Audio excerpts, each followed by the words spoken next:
All right, welcome back to Mind and Magic. Now, somebody was asking about Ouija boards and what I thought of them. So let's get into it.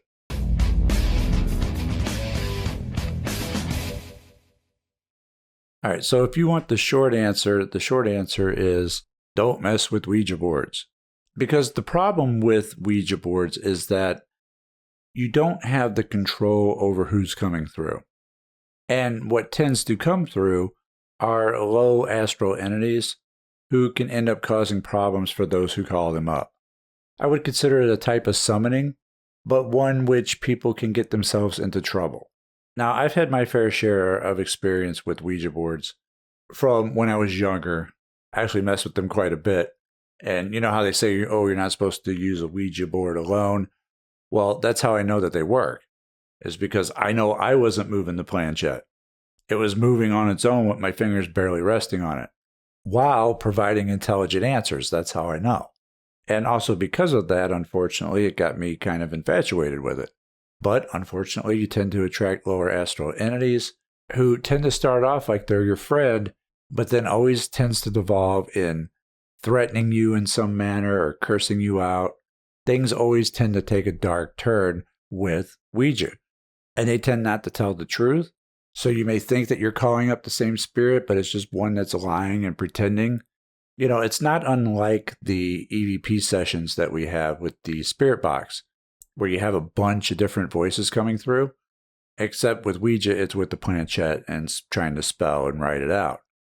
But you never know who's coming through at any given time, and you don't have control over that. And so you may end up calling up something that you don't want to, accidentally. You know, I have had people write into me, thankfully not all that often, but it has happened, and not that long ago either, where someone had been messing with the Ouija board, and now they're having entity problems in their home that they can't seem to get rid of. All sorts of paranormal occurrences. And it should go without saying, but I'm going to say it anyway, that they weren't pleasant ones. And then people come to me wanting to know how to get rid of them. And so the best thing that everyone else can do is to not summon them up in the first place. An ounce of prevention is worth a pound of cure, so to speak. You know, I may have told this story before, but I'll tell it again if I have. That one time back in the day, we were at my buddy's apartment, and there was a few people over there.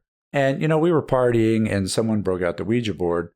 And at first, things started out okay, as they usually do. But a while into it, you know, the spirit started cussing me out and focused a lot of negative attention on me. And I wasn't on the planchette, so I wasn't controlling anything. So I had my doubts. I thought the guys were just messing with me. So I was very skeptical and kind of dismissed everything it was saying. And I was low on cigarettes, which at that time I was a smoker. So I walked down to the convenience store, which was only like a block away. Now, while at the convenience store getting my cigarettes, I struck up a conversation with the clerk. And I forget his name, but he told me his name. But let's just call him John. So anyway, I get my cigarettes. I go back to the apartment. And they're still messing with the Ouija board. And, you know, I challenged it. I said, if you know so much, who did I talk to down at the convenience store? And it spelled out the name. It was like John. And of course, it was still kind of cussing me out and whatnot. And at some point, I made the comment, well, that's why I'm alive and you're dead. And then it spelled out, don't press your luck. Which I didn't. I shut up after that. After being threatened and then telling me the name, like it followed me down to the convenience store. I'm like, okay, I'm out. I'm done with this crap. I was probably about 17 years old at that time, thereabout. So it's been a while. And there's only those specific details that I really remember because they messed with the Ouija all evening. But the only memorable parts for me was that it knew who I was talking to at the convenience store. Which, I mean, I guess my buddy who only lived like a block away may have known the guy and knew his name. So it's not quite overwhelming evidence. If that's who he always expects to work the night shift, then I guess I could see them pranking me. But like I said, I've used Ouija boards myself before, and they do move. I've had the planchette move on its own without me touching it. So really the lesson is be careful on which spirits you're inviting into your home, which ones you're calling forth, because not all of them are helpful. Some of them can be pretty nasty, and would love nothing more than to make your life a living hell. Because they have and they do. Having and using a Ouija board in my childhood home is responsible for at least one of the dark entity encounters that I've had in that house. It's also what made me get rid of the board. Now, I didn't encounter anything that you may see in the movies when people try to get rid of Ouija boards. Like, they throw it in the trash and somehow it ends up back in their house. Or they try burning it and it just makes everything worse. No, I just got rid of it and I never saw it again. So I didn't have any of those issues that you may see in a horror flick or paranormal show. Now, the biggest thing to remember if you use a Ouija board, which I recommend that you don't, or if somebody that you know, especially somebody you're living with, uses one, always make sure to close the door behind you. You don't want to leave any spiritual doors open to your home. So you always need to make sure that they're closed when you're finished. And the way that you do that with the Ouija board is you make sure you get the spirit to say goodbye. You have to get the planchette to say goodbye. And you typically do that by saying goodbye to the spirit and dismissing the spirit. And then the planchette should go down to goodbye. If you don't get that goodbye, you have not closed the door. And it's for this reason that if you listen to the spirit chat videos where I'm working with the EVP spirit box, at the end, I'll constantly dismiss them and say goodbye.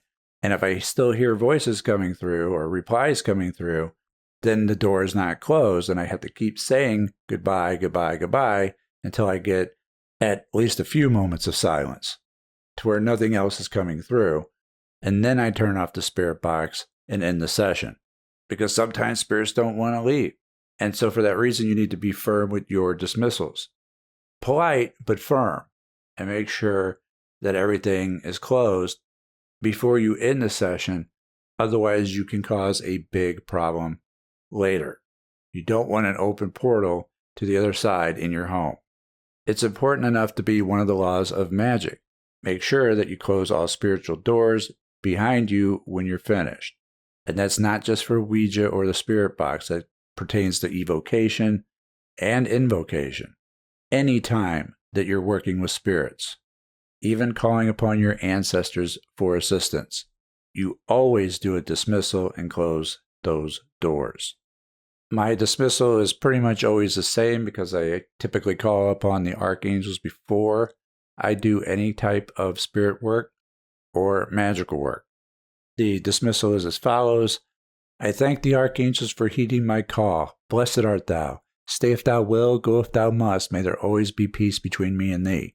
All other spirits that may have been part of this working are now hereby released and must now return to your homes and habitations from which ye came, harming none along the way, neither man nor beast, but be ready to come when called again, and peace be with thee. In the name of the Most High, the Tetragrammaton, so be it. And that will about do it for today. I want to thank you all for joining me. Please like and share the video if you're so inclined. Check out mindandmagic.com, and my social media links will be up on the screen momentarily. And I'll see you next time. Take care.